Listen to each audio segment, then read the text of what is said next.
मंडळी, सध्या पालिका निवडणुकांच्या पार्श्वभूमीवर मोठ्या राजकीय घडामोडी पाहायला मिळत आहेत. अशातच जालना जिल्ह्यातील एक राजकीय घटना राज्यात चर्चेचा विषय ठरली आहे. माजी केंद्रीय मंत्री रावसाहेब दानवे आणि माजी मंत्री आमदार बबनराव लोणीकर यांच्यातील टोकाचा वाद अखेर दोघांनीही सोबत मिळून संपुष्टात आणला. मागील 12 वर्षांपासूनची त्यांच्यातील राजकीय वर्चस्वाची लढाई आता संपली असून दोघेही कार्यकर्त्यांसाठी एकत्र आलेत. हे दोन्ही नेते 40 वर्ष एकाच पक्षात कार्यरत होते, पण तरीही त्यांच्यातील अबोला जालना जिल्ह्यानं मागील काही वर्षांमध्ये अनुभवला. कार्यकर्त्यांसाठी झालेला वाद त्यांनी या पालिका निवडणुकांच्या निमित्तानं कार्यकर्त्यांसाठीच मिटवलाय. त्यामुळे जालना जिल्ह्यातील भाजप पक्षाला आणखी मजबूती मिळणार असल्याचं आता बोललं जात आहे. आता भाजपचे उमेदवार निवडून आणण्यासाठी दोघेही एक दिलानं काम करताना दिसत आहेत. जालना जिल्ह्यातील अंबड, परतूर आणि भोकरदन या 3 नगर परिषदांच्या निवडणुकीचा प्रचार शिगेला पोहोचलाय. मुख्यमंत्री, उपमुख्यमंत्र्यांपासून राज्य पातळीवरील विविध पक्षांचे वरिष्ठ नेते जिल्ह्यात प्रचारासाठी येत आहेत. दरम्यान दानवे, लोणीकर, काँग्रेसचे खासदार डॉक्टर कल्याण काळे, नगर परिषदांच्या कार्यक्षेत्रातील आजी माजी आमदार या सर्वांचीच प्रतिष्ठा आता निवडणुकीत पणाला लागली आहे. आपलाच नगराध्यक्ष कसा निवडून येईल यासाठी सर्वच पक्षांकडून जोरदार मोर्चेबांधणी सुरू आहे. विशेष म्हणजे यावेळी तिन्ही नगर परिषदांमध्ये महिला नगराध्यक्ष असणार आहे. त्यामुळे त्यांच्यातील लढतींचं स्वरूप कसं आहे, भाजप स्वबळावर लढत असला तरी इतर युती आणि आघाड्यांचं समीकरण काय आहे, नेत्यांनी टाकलेले राजकीय डावपेच कोणते, तेच व्हिडिओच्या माध्यमातून जाणून घेऊयात. नमस्कार, मी पूजा आणि आपण पाहतायत देदनका. मंडळी, अंबड नगर परिषदेची लढत अत्यंत चुरशीची होत असून या ठिकाणी संपूर्ण महाविकास आघाडी एकत्रितपणे भाजपच्या विरोधात मैदानात उतरली आहे. या ठिकाणी नगराध्यक्ष पदाचं आरक्षण हे खुल्या प्रवर्गातील महिलांसाठी सुटलेलं असून एकूण 11 प्रभागातून 22 नगरसेवक निवडले जाणार आहेत. त्यात 11 महिला नगरसेवक असतील आणि त्यासाठी जवळपास 30,000 एवढी मतदार संख्या आहे. अंबड नगर परिषदेवर यापूर्वी भाजपची सत्ता होती. त्यामुळे विधानसभेतील पराभव जिव्हारी लागलेल्या माजी मंत्री राजेश टोपेंनी यंदाची नगर परिषद निवडणूक प्रतिष्ठेची केली आहे. त्यासाठी त्यांनी एकत्रित मोठ बांधले असून श्रद्धा शिवप्रसाद चांगले या त्यांच्या नगराध्यक्ष पदाच्या अधिकृत उमेदवार आहे. यापूर्वी त्यांचे सासरे अंबड नगर परिषदेचे नगराध्यक्ष राहिलेले आहेत, तर सासू आणि पती नगरसेवक होते. भाजपनं देखील त्यांच्या विरोधात तोडीस-तोड राजकीय वारसा असलेला उमेदवार मैदानात उतरवलाय. भाजप आणि रासप या युतीचे माजी आमदार दिवंगत भालचंद्र कुलकर्णी यांच्या घरातून देवयानी केदार कुलकर्णी यांना उमेदवारी दिली आहे. कुलकर्णी कुटुंबातील सदस्यांनी यापूर्वी नगराध्यक्ष, उपनगराध्यक्ष पद भूषवलेले आहे. यावेळी देखील केदार कुलकर्णी आणि सविता कुलकर्णी हे नगरसेवक पदाचे उमेदवार आहे. भाजप ग्रामीणचे जिल्हाध्यक्ष तथा आमदार नारायण कुचे यांच्या खांद्यावर या निवडणुकीची जबाबदारी असून त्यांनी देखील त्यांचा पुतण्या उज्ज्वल कुचे याला नगरसेवक पदाचं तिकीट दिलंय. या 2 उमेदवारांव्यतिरिक्त शिवसेना शिंदे गट आणि राष्ट्रवादी अजित पवार गटाकडून सना पटेल या नगराध्यक्ष पदाचे उमेदवार आहे. त्यामुळे अंबड नगर परिषदेच्या नगराध्यक्ष पदासाठी तिरंगी लढत बघायला मिळते. त्यात मुस्लिम मतांचे ध्रुवीकरण आणि हिंदू मतांचं विभाजन हा कळीचा मुद्दा ठरतोय.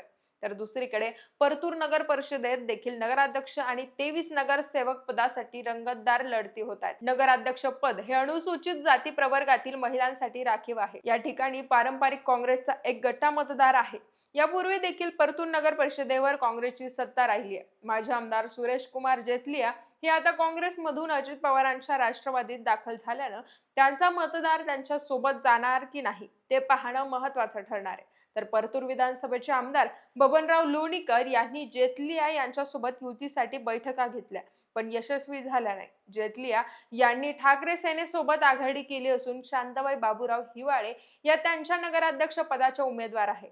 तर जेतलिया यांच्या पत्नी माजी नगराध्यक्ष विमलताई जेतलिया या नगरसेवकाची निवडणूक लढवत आहे. राष्ट्रवादीच्या सर्व उमेदवारांसाठी उपमुख्यमंत्री अजित पवार यांनी प्रचार सभा घेतली आहे. तर भाजपनं स्वबळाचा नारा देत प्रियंका शहाजी राक्षे यांना निवडणूक रिंगणात उतरवलंय. त्यांच्यासाठी खुद्द देवेंद्र फडणवीस परतूर शहरात आले होते. यावेळी भाजपचा नगराध्यक्ष होण्यासाठी आमदारांचे चिरंजीव राहुल लोणीकर देखील पडद्यामागून जोरदार फिल्डिंग लावताना दिसतात. तर खासदार डॉक्टर कल्याण काळे आणि माजी मंत्री राजेश टोपे यांनी काँग्रेस आणि शरद पवार गटाची आघाडी करत प्रतिभा सिद्धार्थ बंड यांना उमेदवारी दिली. काँग्रेस प्रदेशाध्यक्ष हर्षवर्धन सपकाळ यांनी त्यांच्यासाठी प्रचार सभा घेतली. नगर परिषदेवर आपली सत्ता कायम राखण्यासाठी काँग्रेस पक्ष प्रयत्न करताना दिसतोय.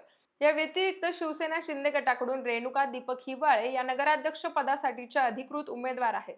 त्यांच्यासाठी खासदार डॉक्टर श्रीकांत शिंदे यांची प्रचार सभा परतूर शहरात आयोजित केली होती.